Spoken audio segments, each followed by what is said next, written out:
महिलांच्या आर्थिक सक्षमीकरणाला एआयची जोड मिळाल्यास त्यांचा शाश्वत विकास शक्य. विजया राहटकर यांचा आशावाद. इंडिया एआय इम्पॅक्ट समिट 2026 मध्ये महिला समृद्धीचा निर्धार.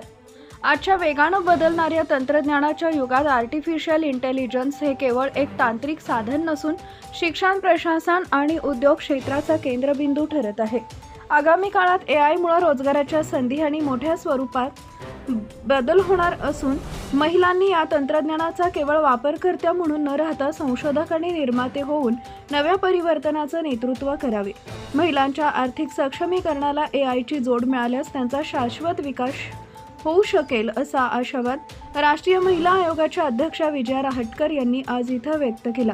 दिल्लीतील भारत मंडपम इथं आयोजित इंडिया एआय इम्पॅक्ट समिटमध्ये आज दुपारी राष्ट्रीय महिला आयोग, आंतरराष्ट्रीय दूरसंचार संघटना आणि संयुक्त राष्ट्र प्रशिक्षण व संशोधन संस्था युनिटार या संस्थांच्या संयुक्त विद्यमाने एआय आणि आर्थिक शक्ती महिला नेतृत्वातील समृद्धीची रूपरेषा या विषयावर आयोजित विशेष सत्राचं आयोजन करण्यात आले होते.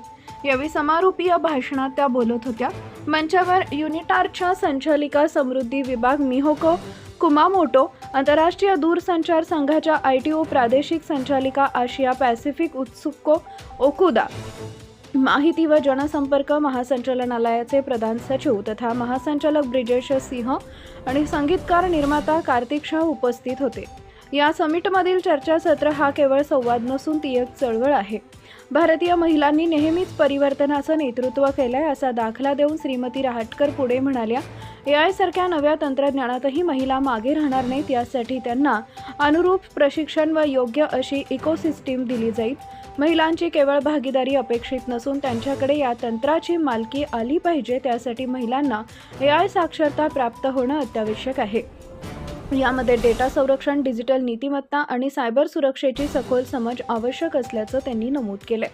केवळ घोषणांऐवजी प्रत्यक्ष अंमलबजावणीवर भर देत सूक्ष्म व लघु उद्योगांना जागतिक पुरवठा साखळीशी जोडण्याचं आवाहन करून राष्ट्रीय महिला आयोग त्यासाठी कृतीशील प्रयत्न करेल असा विश्वास त्यांनी व्यक्त केला. या सत्रात श्री ब्रिजेश सिंह यांनी महिलांना भेडसावणाऱ्या डिजिटल धोक्यांवर प्रकाश टाकला. एआयची निर्मिती प्रामुख्याने पुरुषप्रधान मजकूर आणि डेटाच्या आधारे झाल्यानं त्यामध्ये संवेदनशीलता, न्याय आणि क्षमतेचा अभाव दिसून येतो. ही प्रणाली केवळ कार्यक्षमतेच्या हायपर ऑप्टिमायझेशनवर लक्ष केंद्रित करते, ज्याचा विपरीत परिणाम महिलांच्या सुरक्षिततेवर होत आहे. आकडेवारीनुसार डीपफेक तंत्रज्ञानाच्या 91% महिला बळीच आहेत, जे अत्यंत धक्कादायक आहे. महिलांविरुद्ध होणारे अत्याचार, डीपफेकसारखे प्रकार यावर निश्चित आणि प्रभावी नियंत्रण ठेवण्यासाठी आपण काही बाबी नक्की करू शकतो. सोशल मीडिया कंपन्यांनी सेफ हार्बर नियमांचा आधार घेत जबाबदारी झटकू नये असं सांगत त्यांनी प्लॅटफॉर्म जबाबदारीवर भर दिला.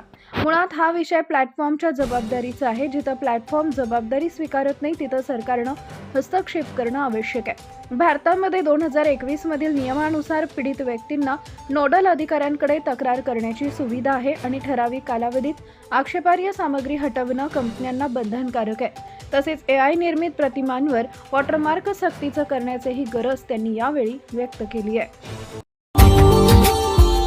Subscribe now and press the bell icon. Never miss an update.